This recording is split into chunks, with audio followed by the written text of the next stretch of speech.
अस्सलाम वालेकुम and good morning from Muzaffarabad. उम्मीद करता हूँ आप सब लोग खैरियत से होंगे। आपको मैं सफ़रनामों की दुनिया में खुश आमदीद कहता हूँ। आज के सफ़रनामे में आपको सैर करवाने वाला हूँ मुज़फ़्फ़राबाद से लेके वादी नीलम की मशहूर तरीन झील चिट्टा कट्टा तक। एक ही व्लॉग में मैं आपको बताऊँगा और साथ दिखाऊँगा भी कि आप मुज़फ़्फ़राबाद से इस झील तक कैसे सफ़र कर सकते हैं। इस वक्त मैं मुज़फ़्फ़राबाद मेन सिटी में मौजूद हूँ। कल रात को यहाँ पे मैंने जो है वो पहुँच के स्टे किया था। जिस होटल में स्टे किया था उसका बाहर से व्यू दिखाता हूँ। होटल क्राउन सिटी है और इस वक्त सुबह के 10 बज रहे हैं। 6 अगस्त और मंगल का दिन है। और ये देखें जी, आपको मेरे पीछे जो है वो मुज़फ़्फ़राबाद का व्यू नज़र आ रहा है। अभी सुबह तकरीबन आधा घंटा 40 मिनट अच्छी खासी बारिश हुई है, लेकिन उसके बावजूद जो है यहाँ पे गर्मी है, क्योंकि मुज़फ़्फ़राबाद का जो वेदर है ये पंजाब की तरह है। गर्मियों में सख्त गर्म और सर्दियों में सख्त सर्द होता है। तो अभी यहाँ से मैं सफ़र शुरू करने वाला हूँ और फिर मैं आपको बताता हूँ कि आपने मुज़फ़्फ़राबाद में कौन से ज़रूरी काम करने हैं नीलम वैली की तरफ जाते हुए, और रास्ते के बारे में भी इंशाल्लाह मैं आपको गाइड करता हूँ। ये है जी होटल का फ्रंट व्यू, और ये जो मुज़फ़्फ़राबाद सिटी का बाईपास है उस बाईपास पर ये होटल जो है वो मौजूद है। और इस रोड के ऊपर आपको मज़ीद काफ़ी गेस्ट हाउस और होटल्स वगैरह मिल जाएंगे, और बाकी भी तमाम बेसिक फैसिलिटीज़ इस बाईपास पर मौजूद है।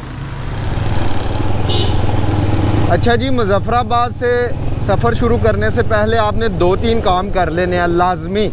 एक तो आपने अपनी गाड़ी या मोटरसाइकिल की जो टैंकी है ना उसको फुल करवा लेना है पेट्रोल से। उस्ताद जी फुल कर दियो।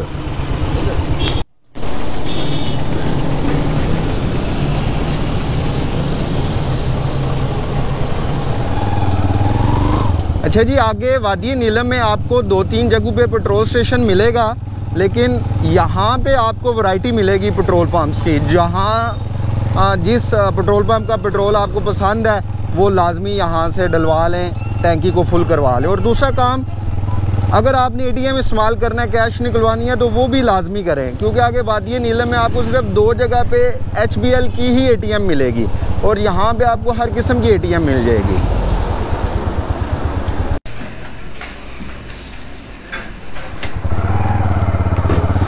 अच्छा जी, कैश निकलवाने के बाद एक तीसरा काम जो आपने करना है वो ये है कि यहाँ की जो लोकल सिम है ना एस्कॉम की, वो सिम लाजमी ख़रीद लेनी है किसी मोबाइल शॉप से या एस्कॉम के जो है वो उनका जो ऑफिस है उधर से। उसका फ़ायदा ये होगा कि वादी नीलम में आपका कोई नेटवर्क नहीं चलता सिवाय यूफ़ोन के, और यूफ़ोन पे भी इंटरनेट नहीं चलेगा, सिर्फ आपकी लोकल कॉल या आपका लोकल मैसेज हो सकेगा। तो बेहतर ये है कि आप एस्कॉम की सिम ले लें। 300-350 रुपये की वो सिम मिलती है और एक वीक का 200-250 रुपये का पैकेज लग जाता है। तो ये 3 काम करने के बाद आपने सफ़र शुरू करना है। तो अल्लाह ताला का नाम लेके जी मुज़फ़्फ़राबाद से सफ़र शुरू करते हैं। बिस्मिल्लाहिर्रहमानिर्रहीम। सुबहानल्लज़ी सख़्खर लना हाज़ा व मा कुन्ना लहू मुक़रिनीन व इन्ना इला रब्बिना लमुनक़ालिबून। अल्लाह पाक से दुआ है जी हमारा आज का सफ़र जो है वो खैर खैरियत से मुकम्मल हो जाए। अभी मैं थोड़ा सा आगे जाके आपको रास्ते के बारे में गाइड करता हूँ और फिर बाकी मालूमात जो है वो साथ साथ मैं इंशाल्लाह आपको बताता रहता हूँ। आपने मुज़फ़्फ़राबाद से नीलम कैसे जाना है उसके बारे में थोड़ा आपको गाइड करता चलूँ। आप अगर बाईपास मुज़फ़्फ़राबाद बाईपास से आते हैं, जहाँ से मैं आ रहा हूँ, तो ये इधर से आपने लेफ़्ट जाना है। ये ऊपर रोड जा रहा है, ये चेला चौक है, आप याद रख लें। और अगर आप सिटी के अंदर से आते हैं, ये सिटी के अंदर से रोड आ रहा है, ये वाला, ये आपको नज़र भी आ रहा है। ये सामने मुज़फ़्फ़राबाद का लाल किला भी है। तो चाहे आप इस रोड से आएँ या इस बाईपास से आएँ, तो आपने जनाब यहाँ से ऊपर जाना है। ये सामने 2 रोड नज़र आ रहे हैं, ठीक है, और ऊपर उन्होंने डायरेक्शन बताई हुई है बोर्ड पे कि नीलम वैली के लिए आपका ये ऊपर रास्ता जा रहा है।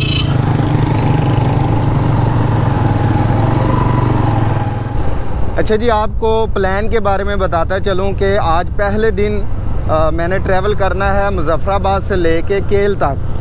मुज़फ़्फ़राबाद से केल का जो डिस्टेंस है वो तकरीबन 150 से 155 किलोमीटर है और आपको कम से कम 6 से 7 घंटे चाहिए इस डिस्टेंस को कवर करने के लिए। अच्छा जी, रास्ते के बारे में दूसरी बात ये याद रख लें कि मुज़फ़्फ़राबाद शहर से तकरीबन 8 किलोमीटर बाद ये एक गांव आएगा कोहोड़ी। ये पेट्रोल स्टेशन याद रख लें। इधर से आपने यहाँ से राइट साइड पे जो है वो टर्न ले लेना है और इसके बाद जब यहाँ से आप दाईं साइड पे मुड़ जाएंगे तो इसके बाद आपने इस रोड को नहीं छोड़ना और ये आपको शारदा, केरन, केल और तौबा तक यही रोड लेके जाएगी।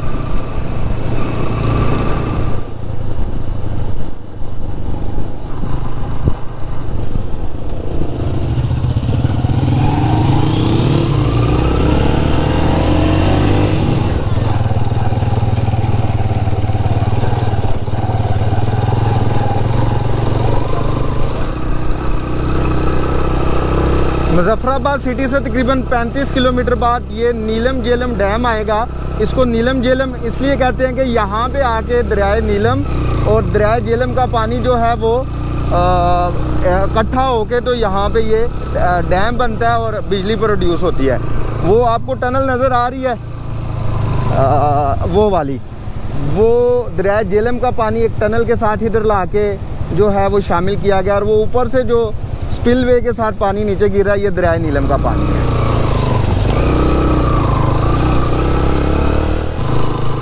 नीलम झेलम डैम से तकरीबन 3 किलोमीटर बाद डिस्ट्रिक्ट नीलम का जो है वो एरिया शुरू हो जाता है। यहाँ से यहाँ पर पहुँच के एस्कॉम और यूफोन के अलावा तमाम नेटवर्क के सिग्नल जो हैं वो चले जाएंगे और यहाँ पे आपको ठहर के अपनी एंट्री भी करवानी पड़ेगी, जिसके लिए आपके पास अपना आईडी कार्ड होना लाजमी है। तो यहाँ पे रुक के हम पहले एंट्री करवाएंगे।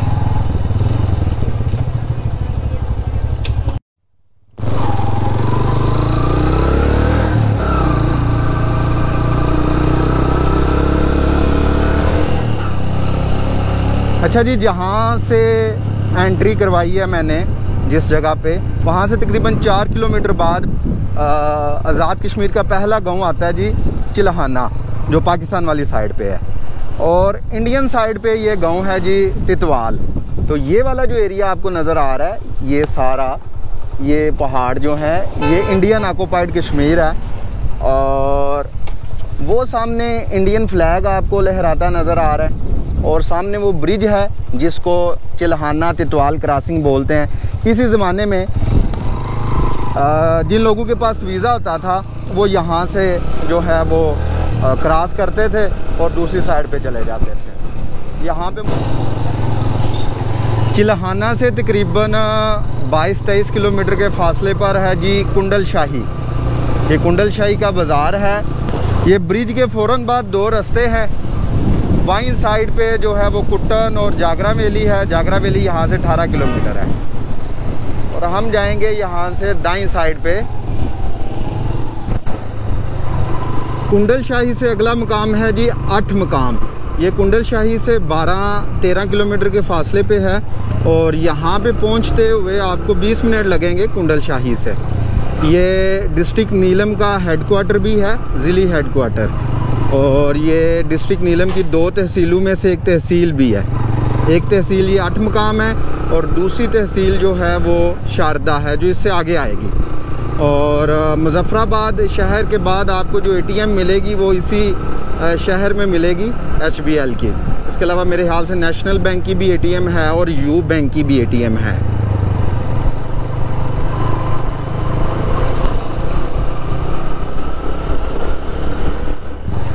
आठ मुकाम से तकरीबन 10 किलोमीटर बाद अगला टूरिस्ट स्पॉट है जी केरन और यहाँ पे भी पाकिस्तान और इंडिया LOC है और ये बड़ा टूरिस्ट स्पॉट है।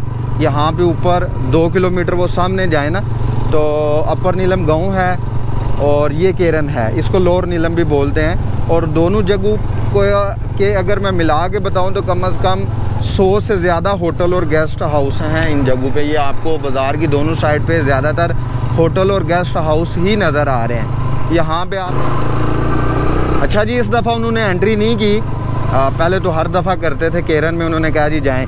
ये ऊपर जा रहा है जी अपर नीलम गाँव का रास्ता, 2 किलोमीटर यहाँ से रास्ता है और ऊपर दर्जनों जो हैं होटल और रेस्टोरेंट्स हैं। आप ऊपर भी स्टे कर सकते हैं।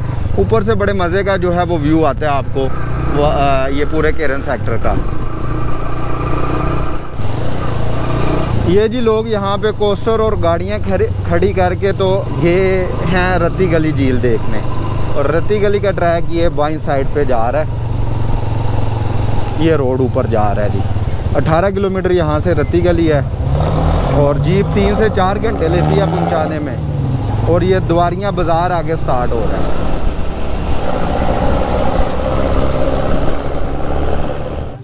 द्वारियाँ से अगला मुकाम है जी दो दनियाल। यहाँ पे मैं पहुँचा हूँ। ये पीछे से जो रोड आ रहा है ये मुजफ्फराबाद वाली साइड से आ रहा है और यहाँ पे आगे हम जो है वो शारदा और केल की तरफ जाएंगे। यहाँ पे जी मैंने करना है लंच, और लंच के लिए ये होटल है माँ गेस्ट हाउस के नाम से, बिल्कुल दो दनियाल बाज़ार के अंदर। तो इनके पास रूम्स भी अवेलेबल हैं स्टे के लिए, मतलब होटल भी है, रेस्टोरेंट भी है, खाना भी मिलेगा इनसे आपको और रहने के लिए कमरे भी मिल जाएंगे। और ये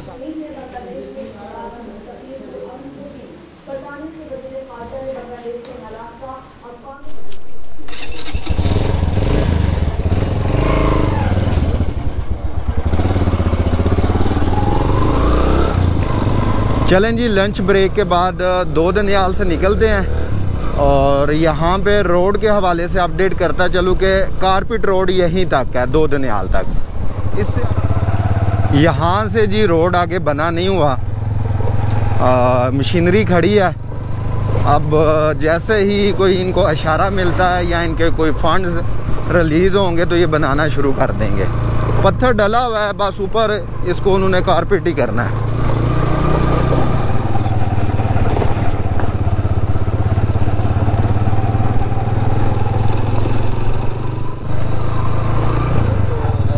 दो दनियाल से तकरीबन 16-17 किलोमीटर के फासले पे अगला टूरिस्ट पॉइंट है जी शारदा। शारदा का ये आगे बस बाज़ार स्टार्ट होने वाला है और एक खुशखबरी भी है जी। शारदा में भी एक नया पेट्रोल पंप जो है वो खुल गया है। 2 माह पहले जब मैं आया था तो ये पेट्रोल पंप अभी बन रहा था, तो इसका मतलब है अब आपको 8 मुकाम से आगे भी शारदा में भी पेट्रोल पंप मिल जाएगा। तो शारदा एक सियाहती गाँव है, यहाँ पे बहुत बड़ी तादाद में टूरिस्ट आके स्टे करते हैं। गांव के अंदर भी लोग जाते हैं और बिल्कुल रोड के ऊपर भी होटल्स हैं। ये बाज़ार शुरू हो गया जी शारदा का। यहाँ तक आपकी हर किस्म की गाड़ी आसानी के साथ आ सकती है। इस बाज़ार में भी होटल्स हैं, गांव के अंदर भी होटल हैं और थोड़ा आगे भी एक जगह है, वहाँ पे भी मैं आपको जाके दिखाता हूँ। वहाँ पे भी आपको रहने के लिए काफ़ी होटल्स मिल जाएंगे। जैसे ही शारदा का बाज़ार ख़त्म होता है तो आपकी दाईं साइड पे जो है वो ब्रिज है। एक ये नया ब्रिज अभी बना रहे हैं और एक वो दूसरा ब्रिज है जी जो इस्तेमाल होता है। ये ब्रिज क्रॉस करके तो आप गाँव में जा सकते हैं, गाँव में भी क़याम कर सकते हैं और वहाँ पे आप घूम फिर भी सकते हैं। आगे बड़े खूबसूरत मेडोज़ हैं, जंगलात हैं और यहाँ पे बोटिंग भी होती है, ये भी बताता चलूँ। और बाकी एक जो रेस्ट एरिया है यहाँ रहने के लिए रात को, वो पॉइंट बना हुआ है, आगे आपको नज़र भी आ रहा है। यहाँ पे भी काफ़ी तादाद में होटल्स हैं। चलें जी, शारदा से निकलते हैं और यहाँ से अगला जो पॉइंट है वो है केल, जो कि 18-19 किलोमीटर के फासले पर है। और आज मैंने इंशाल्लाह केल में ही स्टे करना है।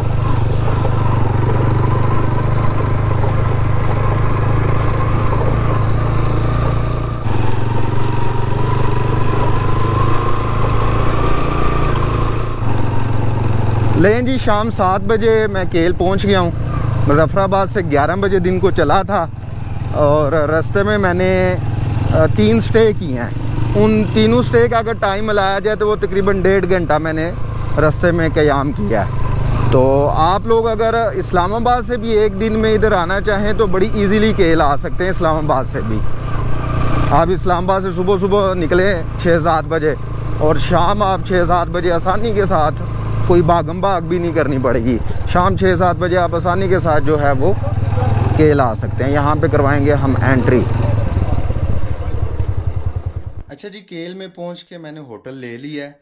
होटल की सारी डिटेल्स और कल के प्लान की सारी डिटेल्स जो हैं वो इंशाल्लाह मैं आपको सुबह बताऊंगा। अभी मैं यहाँ पे फ्रेश होके कुछ खाऊं पीऊंगा और रेस्ट करूंगा। तो आपसे मुलाकात होती है सुबह और इसी व्लॉग में इंशाल्लाह।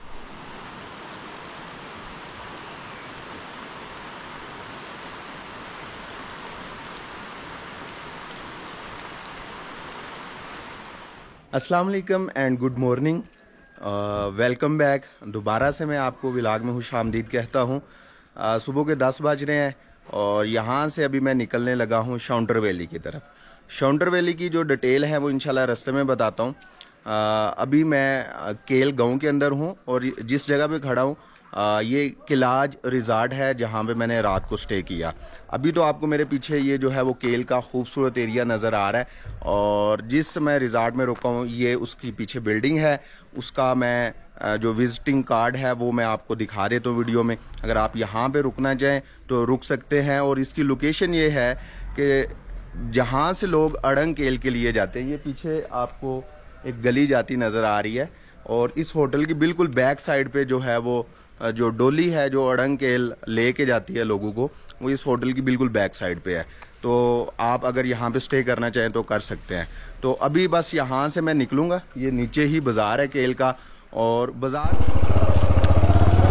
ओके जी, चलें जी, अभी रिजॉर्ट से निकलते हैं और ये सिर्फ 1 मिनट की मसाफत पे केल का मेन बाज़ार है, वहाँ पे चलते हैं और जीप्स की मालूमात इकट्ठी करके वो मैं आपके साथ शेयर करता हूँ और फिर इंशाल्लाह शाउंटर वैली का आगे सफ़र शुरू करेंगे। ये जी हम 1 मिनट से भी कम वक्त में केल बाज़ार में आ गए हैं। ये रास्ता जो है आगे तौबट और शाउंटर की तरफ जाता है। ये मेन बाज़ार है। यहाँ पे आपको एक HBL की जो है वो ATM भी मिल जाएगी और यहाँ पे भी इस जगह पे भी आगे कुछ रेस्टोरेंट्स वगैरह होटल्स वगैरह मौजूद हैं। ये सामने जी जीप अड्डा है और लारी अड्डा भी केल का यहीं पर है। ये सामने ये ATM आपको नज़र आ रही है HBL की। मैंने कहा बाज़ार की अपडेट करता चलूँ। यहाँ पे ये सामने आर्मी का गेस्ट हाउस भी है। पिछली दफ़ा जब मैं आया था तो यहाँ पे स्टे किया था। इनका 6500 रुपया फ़िक्स रेंट है एक नाइट का।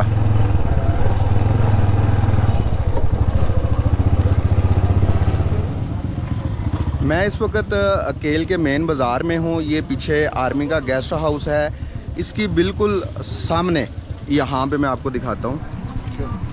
ये देखिए ये सारा जीप अड्डा है। इधर से आपको शाउंटर की जो है ना सवारी वाली जीप मिलेगी। 600 रुपया ले रहे हैं वो एक सवारी का और जब इनकी सवारियाँ पूरी हो जाती हैं घंटे 1.5 बाद ये जीप यहाँ से निकलती है। ज़्यादा से ज़्यादा 2 घंटे बाद ज़रूर निकलती है। सुबह 6 बजे ये स्टार्ट होती हैं जानी और शाम तक ये जीप्स जो हैं जाती रहती हैं। स्पेशल जीप अगर आपने करवानी है तो उसका रेंट क्या वो मैं किसी से पूछ के बताता हूँ। अस्सलाम वालेकुम, शाउंटर का क्या ले रहे हैं? स्पेशल? हाँ, स्पेशल का क्या ले रहे हैं शाउंटर का? स्पेशल आना जाना है या आना जाना? आना जाना 12,000 रुपये। 12,000 में। और तौबट में 12,000 रुपये। 12। असल में कुछ हमारे दोस्त होते हैं उनको ये चीज़ें की मालूमात चाहिए होती है, इस वजह से आपसे पूछ रहे हैं। आना जाना 12,000 रुपये लेगी शाउंटर का। और तौबट का भी 12,000 है केल से? जी केल से। और एक दिन वहाँ पे स्टे होगा 14,000 रुपये अगर स्टे करेंगे तो। और अगर उसी दिन वापस आएंगे तो फिर 12,000 रुपये चलेंगे। बहुत शुक्रिया। लें जी, आपको मैंने स्पेशल का भी बता दिया कि 12,000 है। अगर सेम डे पे वापस आ रहे हैं, अब चिट्टागट्टा जाके आप सेम डे में तो वापस नहीं आ सकते, तौबट से वापस आ सकते हैं सेम डे पे। अब आखिरी चीज़ मैं आपको जो रावलपिंडी से लोकल गाड़ी आती है ना उसका पूछ के बताता हूँ। अच्छा जी, ये गाड़ी रावलपिंडी से शाम 7 बजे निकलती है और सुबह 9 बजे केल पहुँच जाती है। और इनके ये रब्ता नंबर लिखे हुए हैं, आप इनसे कांटेक्ट करके तो मज़ीद मालूमात भी ले सकते हैं। इसके अलावा भी पब्लिक ट्रांसपोर्ट के बेशुमार जो हैं वो तरीके हैं कि आप रावलपिंडी से मुजफ्फराबाद आ जाएं तो फिर आपको मुजफ्फराबाद से बहुत सारी गाड़ियां जो हैं ये इधर केल तक आने के लिए मिल जाती हैं। चलें जी, अल्लाह ताला का नाम लेके आज का सफ़र शुरू करते हैं। बिस्मिल्लाहिर्रहमानिर्रहीम। सुबहानल्लज़ी सख़्खर लना हाज़ा व मा कुन्ना लहू मुक़रिनीन व इन्ना इला रब्बिना लमुनक़ालिबून। अल्लाह पाक जी आज का सफ़र मेरा जो है वो खैर खैरियत से मुकम्मल हो जाए इंशाअल्लाह। आगे जी ऑफ रोड स्टार्ट होने वाला है सारा। उसके बाद जैसे ही आप यहाँ से नीचे उतरेंगे तो आगे ये दो रोड नज़र आ रहे हैं आपको। एक तो ये बाईं साइड पे जा रहा है, ठीक है जी, शाउंटर की तरफ बोर्ड भी लगा हुआ है, और दाईं साइड वाला जो है वो ताओबाट की तरफ जाता है। ताओबाट इधर से 44 किलोमीटर है और शाउंटर जो है वो आपका यहाँ से तकरीबन कोई 30 किलोमीटर के फासले पे है। लेकिन हमने शाउंटर तक नहीं जाना, शाउंटर से पहले ही जो हमारी झील है जिधर हमने जाना है चिट्टा कट्टा, तो वहाँ तक हम जाएंगे इंशाल्लाह।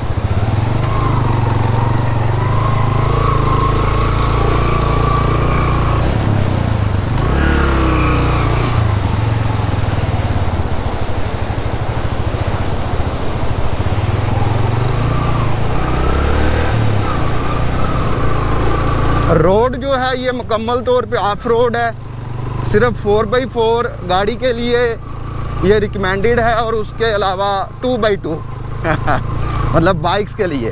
अब यहाँ पे देख लेना पत्थर है, मुसलसल चढ़ाई है, वो ऐसे ऊपर चढ़ाई जा रही है।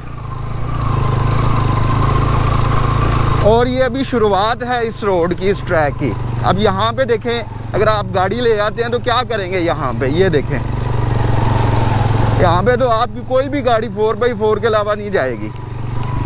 बाइक के लिए तो साइड से रास्ता मिल जाता है हमें अल्हम्दुलिल्लाह, लेकिन अब ये देखें ना मुसलसल चढ़ाई ऊपर जा रही है। केल बाज़ार से तकरीबन 6 किलोमीटर बाद ये अगला गांव आएगा जी, बगनवा। और इस गांव को जैसे ही आप क्रॉस करेंगे तो आपके जो सिग्नल है ना एस काम के भी, जो यहाँ की मकामी सिम है, उसके सिग्नल भी ख़त्म होना शुरू हो जाएंगे। तो आपने केल से निकलते हुए अपने घर वालों को इतला कर देनी है जी, अब हमारे कम से कम अगले 2 दिन सिग्नल नहीं होंगे नेटवर्क के।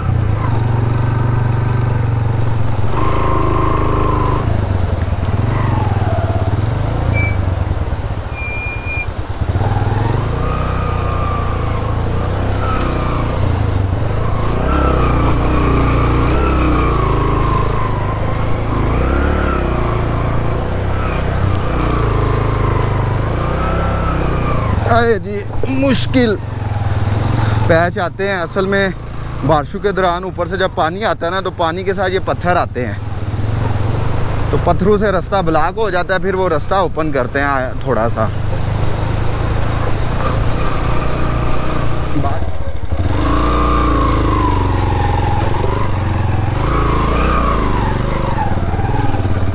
यहाँ पे जी थोड़ी बहुत बारिश आ गई थी तो मैं 2 मिनट रुक गया। मैंने कहा चाय पीते हैं, एक ही दुकान थी, तो उन्होंने बोला जी हमारा गैस वाला सिलेंडर ख़त्म हो चुका है, चाय नहीं मिल सकती। मैंने कहा चलें। ये छड़ियाँ गांव है जी, ये केल से तकरीबन कोई 9 किलोमीटर बाद आता है।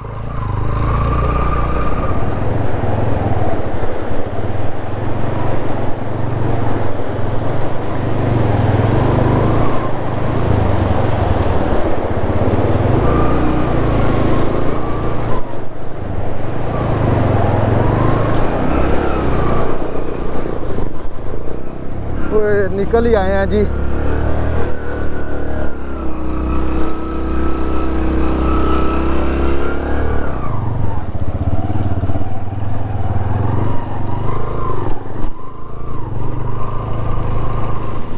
अच्छा जी, ये लोअर डुमेल है और इधर से हम राइट साइड पे हो जाएंगे और ये ब्रिज के बिल्कुल पास एक कंटीन है, चाय शाय रिफ्रेशमेंट आपको मिल जाएगी।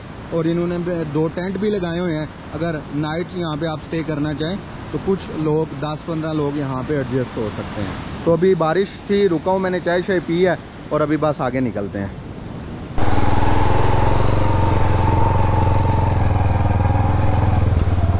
बिस्मिल्लाहिर्रहमानिर्रहीम। चलें जी, दोबारा से सफ़र शुरू करते हैं अपर डुमेल से।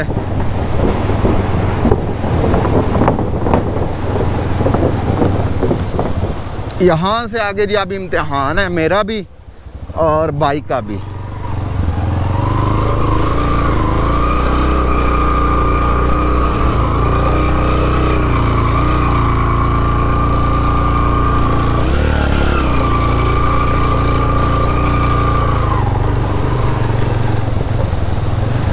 इस ट्रैक का मेरा सबसे पसंदीदा जो हिस्सा है वो ये वाला है कि एक बहुत ज़बरदस्त फ़्लो के साथ पानी आ रहा होता है, पीछे वो लकड़ी का ब्रिज है, दरख्त है यहाँ पे और पीछे गांव है। तो ये मुझे सबसे मज़े का पैच इस पूरे ट्रैक पे ये लगता है।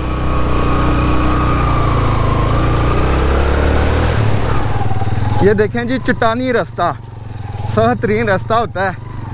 इधर से आपने ये ध्यान रखना होता है कि आपका बाइक नीचे ना लगे, और चूँकि चढ़ाई भी है साथ, तो आपने अपना जो है वो स्टेमिना भी जो है उसको बूस्ट करना है साथ साथ और अपने सांस को भी बाहर रखना है, क्योंकि सिर्फ बाइक का जोर नहीं लग रहा होता, ये बाइकर्स को पता है, आपका भी साथ जोर लग रहा होता है। ओए या अल्लाह तेरा शुक्र है चढ़ाया बाइक।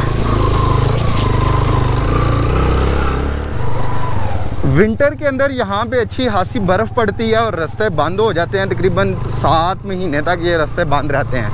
वो सामने देखें, अभी अगस्त का महीना चल रहा है और अभी तक बर्फ़ जो है वो काफ़ी हद तक जो है मौजूद है यहाँ पे। तो इससे अंदाज़ा लगा लें कितनी बर्फ़ पड़ती है अच्छी खासी।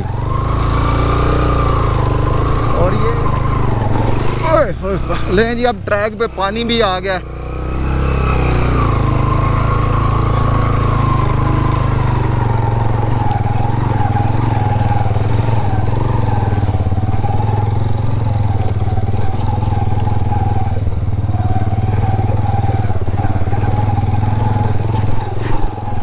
आप लोग बताएं जी, जब मैं ये ऑफ रोड पे चला रहा होता हूँ और कैमरे का मैं लेंस अपनी तरफ घुमाता हूँ, तो आपको क्या महसूस होता है? भाई मैं वाकई ऑफ रोड पे चल रहा हूँ।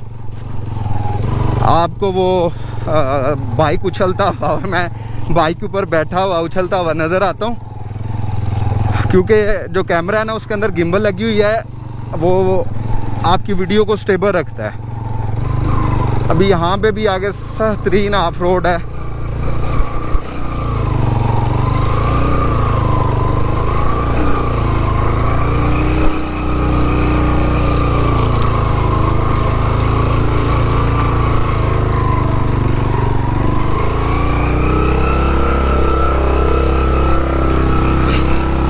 चढ़ जा, सख्त है जी, बहुत सख्त है। लें जी, नीलम हौज गांव आ गया है, जिधर से झील का ट्रैक शुरू होता है और केल से यहाँ तक जो फासला बना है जी वो तकरीबन 22 किलोमीटर बना है। वो सामने बेस कैंप है, यहाँ पे आप अपना बाइक अगर लेके आए हैं तो वो पार्क कर सकते हैं, और जीप जो लोकल है सवारी वाली वो भी इधर तक ही आती है। लास्ट टाइम मैं जब आया था तो यहाँ पे एक होटल है जी, ईगल नेस्ट के नाम से, तो लास्ट टाइम मैंने यहाँ पे अपना बाइक खड़ा किया था और इस दफ़ा भी मैं इंशाल्लाह इधर ही खड़ी करूँगा। इधर ये एक उन्होंने मस्जिद भी बना दी है।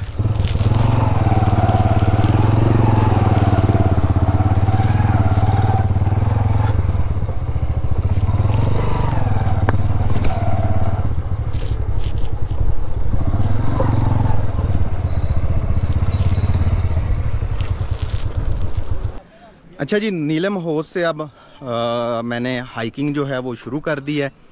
यहाँ पे खाना खाया है, दाल चावल थे, 2 रोटियां थी, चाय थी और 600 रुपया बिल बना है। और अगर आप यहाँ पे स्टे करना चाहते हैं तो बंदू के हिसाब से आपका रेंट होगा, मतलब अगर आप 2 से 3 लोग हैं तो आपको 1500-2000 में जगह मिलेगी। अगर आप 5-6 लोग हैं तो 3000-3500 में मिलेगी। और यहाँ से भी जो ट्रैक स्टार्ट किया है इसमें 4 घंटे हमें लगेंगे डक 1 तक पहुँचने में। डक 1 का मतलब है जहाँ पे ऊपर जो है वो टेंट विलेज है। और रास्ता आपको दिखाता हूँ। अभी तो ये सीधा रोड जा रहा है। इसके बाद हमने क्या करना है जी, ये नीचे उतरना है। वो सामने जो चांद घर नज़र आ रहे हैं उनके साथ साथ ये पहाड़ों के बीच में हमने ऊपर ट्रैक करना है। और ये है जी होटल जिधर हमने बैठ के खाना खाया।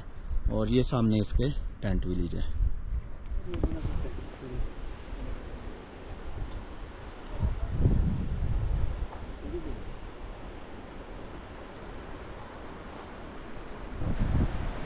अच्छा जी, वो सामने है जी डोमेल बाला और इससे आगे शाउंटर है और शाउंटर पास है। शाउंटर पास जो है ये इस वादी को अस्तोर के साथ मिलाता है। अब पिछली हुकूमत में इस पे बात चली थी कि भाई वादी नीलम को जो है वो जोड़ा जाए शाउंटर पास के ज़रिए अस्तोर के साथ, लेकिन वो बस बात ही हुई थी, उस पर कोई आगे फिजिबिलिटी रिपोर्ट नहीं बनी या उस पर कोई काम नहीं हुआ। लेकिन अगर ऐसा हो जाए फ्यूचर में तो इस पूरे इलाके में टूरिज़्म को बहुत ज़्यादा बूस्ट मिलेगा। ये जी अब हम नाले को क्रॉस करेंगे और क्रॉसिंग के लिए ये लकड़ी का ब्रिज है। ये सिर्फ पैदल चलने वालों के लिए है।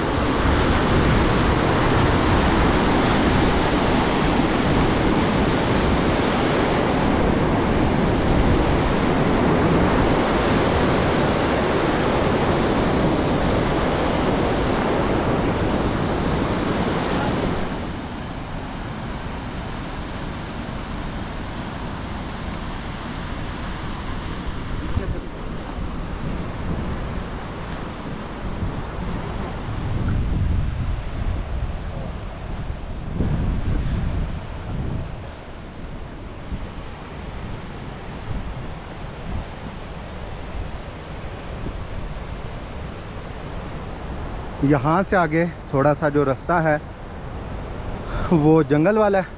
यहाँ पे दरख्त हैं और दरख्तों की दूसरी तरफ, मतलब दाईं तरफ इस साइड पे जो ऊपर से पानी आ रहा है, पानी का नाला वो गुजर रहा है। जैसे ही हम ये दरख्तों को क्रॉस करेंगे तो फिर हम इंशाल्लाह नाले के साथ साथ ऊपर ट्रैक करेंगे। चलते हुए जी 1.5-2 घंटे हो गए हैं।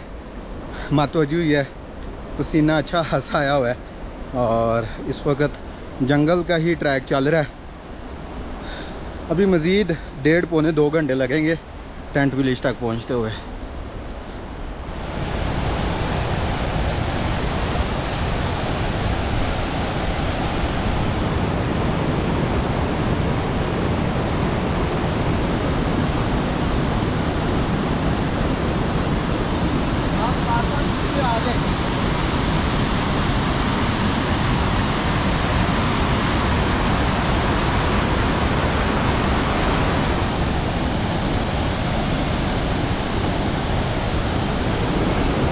इस ट्रैक का सबसे मुश्किल हिस्सा आया जी, जहाँ से अब हमने पानी के अंदर से गुजरना है। और इसमें मुश्किल ये है कि ये जो पत्थर होते हैं ना, ये पानी गुजरने की वजह से बहुत ज़्यादा स्लिपरी हो गए होते हैं, तो बड़े ध्यान से पाँव रखना पड़ता है।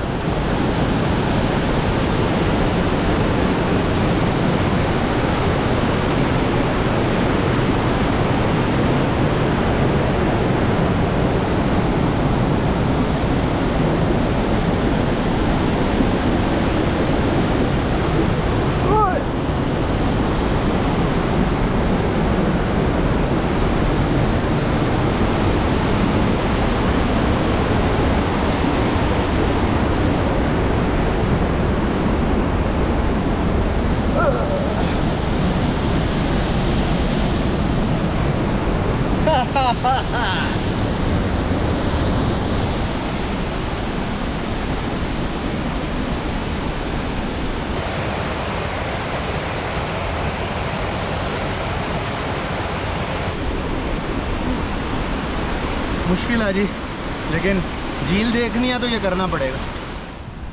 ये जी अब हम एक मैदान के अंदर दाखिल हो गए हैं और वो सामने अगर आपको कोई नीला कलर नज़र आ रहा है तो वो टेंट लगे हुए हैं, वो आज की हमारी डेस्टिनेशन है। वहाँ पे इंशाल्लाह आज नाइट स्टे करेंगे।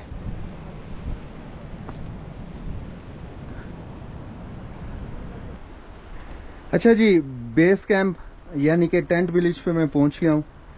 ये डक 2 है और डक 2 और डक 1 क्या है ये तो मैं सुबह बताऊंगा। अभी सिर्फ ये दिखाने लगा हूँ कि बाहर बारिश जो है वो बरस रही है ऐसा ऐसा और फुल माहौल बना हुआ है मज़े का, लेकिन ठंड भी अच्छी खासी। यहाँ पे आज के दिन के लिए इतना ही। मैं खाना शाना खाऊंगा, सोऊंगा और सुबह मज़ीद यहाँ से 3-3.5 घंटे की हाइकिंग है ऊपर। हाँ, ये बताता चलूँ इस वक्त हम 11,000 फीट की बुलंदी पे हैं और नीचे नीलम हौज जिधर मैंने बाइक खड़ा किया था उधर से मुझे 3-3.5 घंटे लगे हैं यहाँ पे आते हुए।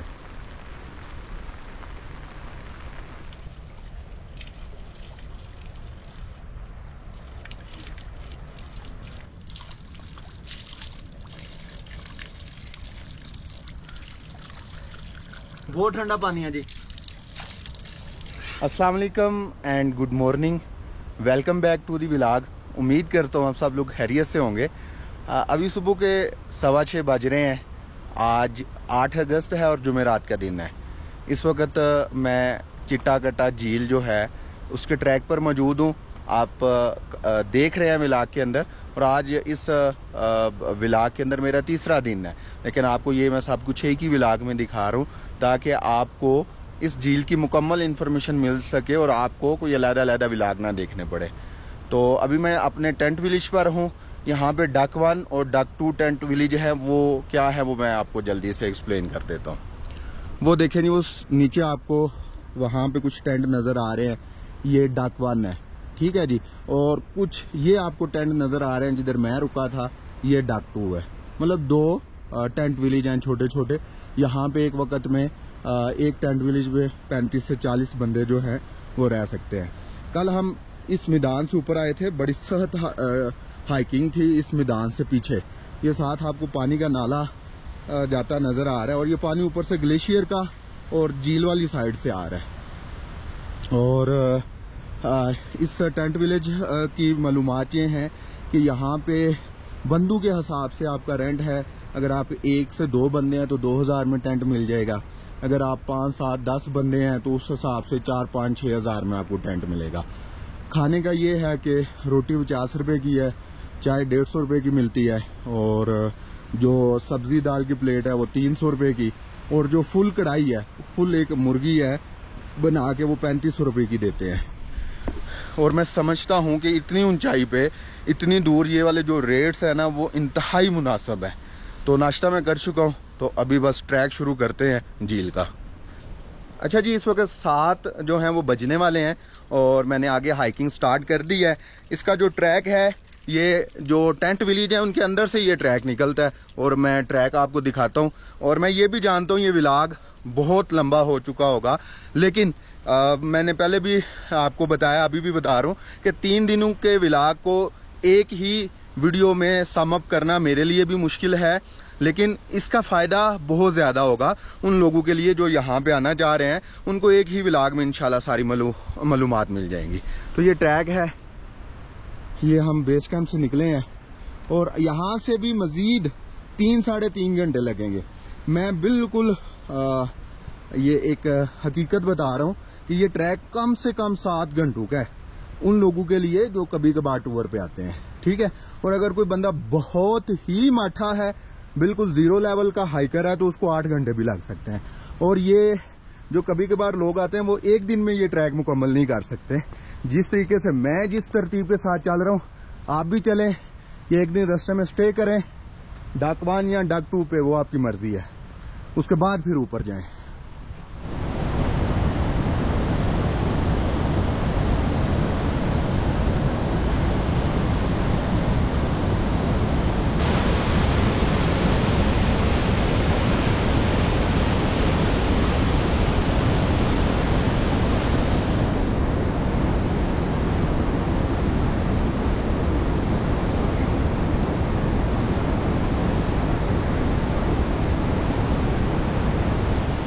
जैसे ही आप ग्लेशियर को क्रॉस करते हैं तो उसके बाद ये एक हमवार मैदान जो है वो शुरू होता है, और इस मैदान के सामने भी 3 से 4 जो है वो आबशारें जो हैं गिर रही हैं। इस साइड पे भी वाटरफॉल्स हैं, और सामने ये जो पहाड़ आपको नज़र आ रहा है इसका नाम है जी हरी पर्वत पहाड़।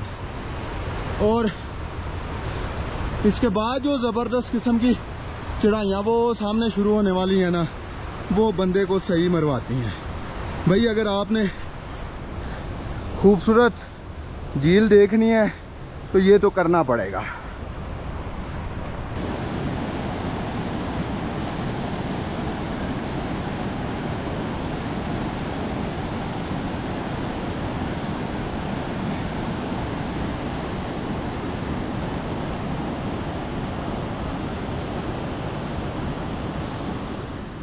ये लें जी, मिले हमारी नन्ही सी हाइकर अनीज़ा से जो 2 साल की है और अपने मम्मी पापा के साथ आई है मुल्तान से।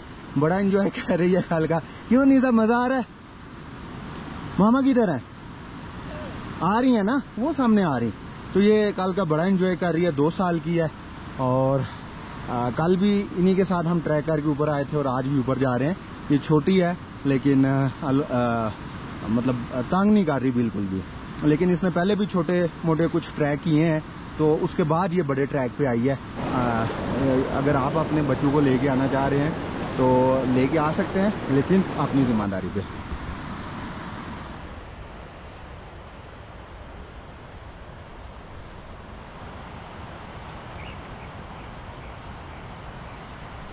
इस पूरे ट्रैक के अंदर जो सबसे हार्ड हिस्सा है ना, पैच है ये वाला है जो हरी पर्वत पहाड़ के सामने वाला है।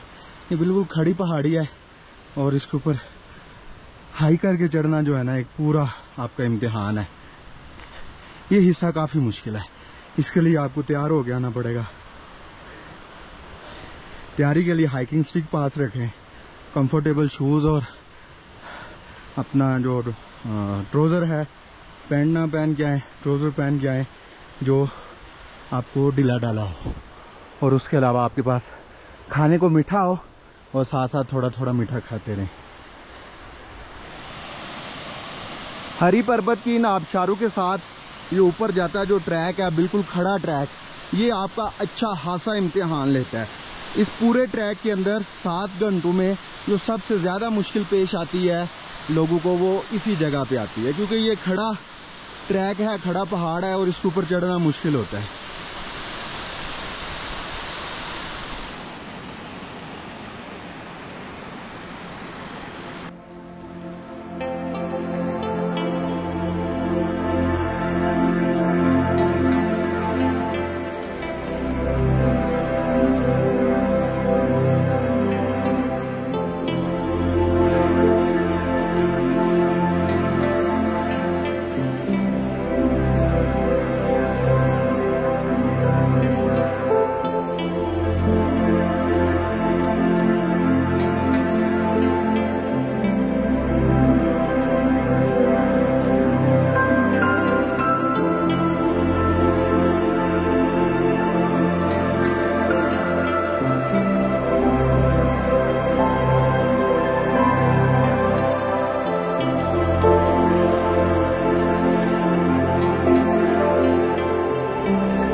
अच्छा जी, थोड़ी देर पहले मैं जो आपको सामने खड़ी चढ़ाई बता रहा था उसके ऊपर मैं आ गया हूँ।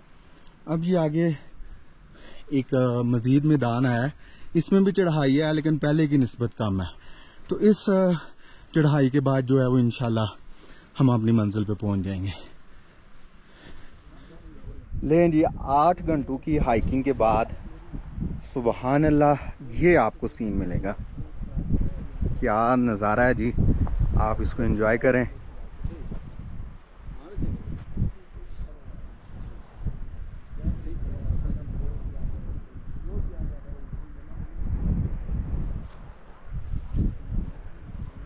क्या खूबसूरत पानी है जी, और इस वक्त ये मुकम्मल तौर पे मेल्ट हो चुकी होती है। साथ ये भी बताता चलूँ कि इस झील को विज़िट करने का सबसे बेहतरीन वक्त जो है वो जुलाई से सितंबर तक है। जून में भी एक्सेस होती है, लेकिन जून में ये ज़्यादातर जमी होती है। जुलाई में भी स्टार्ट में 15 जुलाई तक कुछ हद तक इसमें जो है वो बर्फ़ के बड़े बड़े जो हैं वो ब्लॉक तैर रहे होते हैं। लेकिन अगस्त का मंथ जो है ना, ये एंड होता है यहाँ पे, और सितंबर के एंड तक ये झील ओपन रहती है। सितंबर के बाद यहाँ पे दोबारा से स्नो फॉलिंग स्टार्ट हो जाती है। अच्छा जी, समरी ये है कि 13,500 फीट की बुलंदी पर ये झील है, और यहाँ पे आते हुए आपको कम से कम नीचे जहाँ पे आपको जीप उतारती है 7 से 8 घंटे लगेंगे। और आपने अपने साथ पानी, खाने पीने का सामान लाजमी रखना है। और उसके अलावा आप ये भी याद रखें कि जब आप यहाँ पे आएंगे तो ऑक्सीजन की कमी होगी, तो आपके कंधों में, आपके मसल्स में थोड़ा जो है वो खिंचाव फील होगा। तो उससे आपने घबराना नहीं। बस ये है कि अपनी एक्टिविटीज़ महदूद रखें, तेज़ ना चलें, ज़्यादा बातें ना करें। मुझे तो करनी पड़ रही हैं कैमरे के सामने, मतलब आपकी एनर्जी ना लगे। तो ये चीज़ें हैं। इसके अलावा मैंने एक चीज़ आपको बताई थी नीचे, मैंने कहा था कि ऊपर जाके एक्सप्लेन करूँगा कि ये जो झील है ना, ये हिंदुओं के लिए मुक़द्दस जगह है। वो इसको ना अपने शिव भगवान का ना वो एक बर्तन समझते हैं। मतलब चिट्टा मतलब सफ़ेद, वाइट, और कट्ठा मतलब बर्तन। वो कहते हैं जी ये शिव भगवान का बर्तन है। और अगर हम इसका जो मतलब लेते हैं उसके मुताबिक चिट्टा वही सफ़ेद, और कट्ठा ऐसी जगह को बोलते हैं जहाँ से पानी तेज़ी के साथ नीचे फ़्लो कर रहा हो, ऊपर से ना एक नाले की सूरत में। तो ये इस झील की हिस्ट्री है। पीछे आप देखें, मैं दिखाता हूँ अपने शक्ल के बगैर। ये जो पीछे नुकीले पहाड़ हैं, ये इस के पीछे जो ऐसा व्यू निकालते हैं, ऐसा लैंडस्केप निकालते हैं कि बंदे को मज़ा आ जाता है। और ये सामने ये जो एक है ना, ऐसे लग रहा है ये दीवार बनी हुई है। तो आई होप आपको मज़ा आया होगा। 3 दिनों के इस सफ़र को मैंने एक व्लॉग में सम अप किया है।